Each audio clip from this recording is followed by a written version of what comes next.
हरियाणा सरकार ने maiden pharma के कफ सिरप पर रोक लगा दी है। पिछले दिनों विश्व स्वास्थ्य संगठन ने चेतावनी जारी की कि इस कंपनी के कफ सिरप पीने से अफ्रीका के गांबिया में 66 बच्चे मर गए।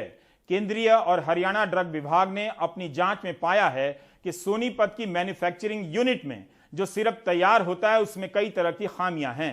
फार्मा से पूछा गया है कि क्यों ना आपका लाइसेंस रद्द कर दिया जाए। मेडेन फार्मा की तमाम दवाइयों के उत्पादन पर रोक। हरियाणा और केंद्र सरकार के ड्रग विभाग के अधिकारियों ने मेडेन फार्मा के इस प्लांट के निरीक्षण के दौरान और शक के घेरे में आई कफ सिरप को लेकर कई तरह की खामियां पाई। हरियाणा के ड्रग कंट्रोलर ने मेडेन फार्मा को कारण बताओ नोटिस जारी कर 14 अक्टूबर तक अपना पक्ष रखने को कहा है। इस नोटिस में कहा गया कि मिली खामियों को देखते हुए क्यों न आपका लाइसेंस रद्द कर दिया जाए। अफसरों को निरीक्षण के दौरान शक के दायरे में आई कफ सिरप के उत्पादन और टेस्टिंग में इस्तेमाल उपकरणों की लॉगबुक नदारद मिली। सिरप में इस्तेमाल कई सॉल्ट के बैच नंबर भी नहीं मिले। कंपनी ने गांबिया भेजी गई कफ सिरप का सही तरीके से वैलिडेशन भी नहीं किया। सवालों के घेरे में आए प्रोडक्ट की टेस्टिंग रिपोर्ट भी कंपनी देने में नाकाम रही।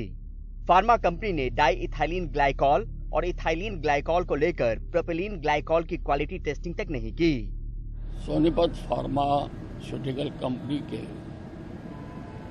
जो 3 ड्रग्स WHO ने मेंशन किए हैं उनका तो अभी हमने सैंपल भेजा हुआ है सेंट्रल ड्रग लेबोरेटरी कलकत्ता में। उसकी अभी रिपोर्ट नहीं आई। उसकी रिपोर्ट आने पर हम कार्रवाई करेंगे। परंतु केंद्र और हरियाणा के ड्रग डिपार्टमेंट ने इसकी जॉइंट इंस्पेक्शन की थी।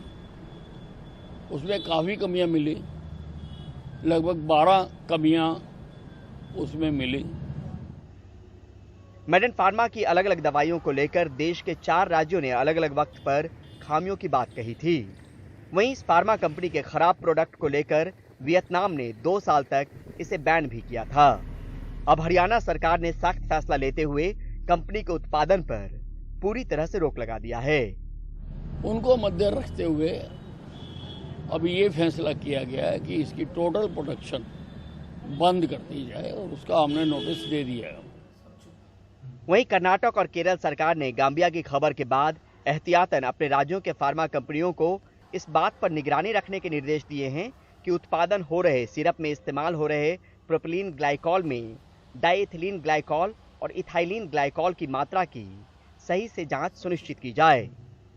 सख्ती भी जरूरी है और जरूरत सख्त फैसले लेने की भी है, साथ में सबक भी, क्योंकि सवाल महज एक कंपनी का नहीं बल्कि वैश्विक स्तर पर भारत की साख से जुड़ा है। नई दिल्ली से परिमल कुमार, NDTV इंडिया।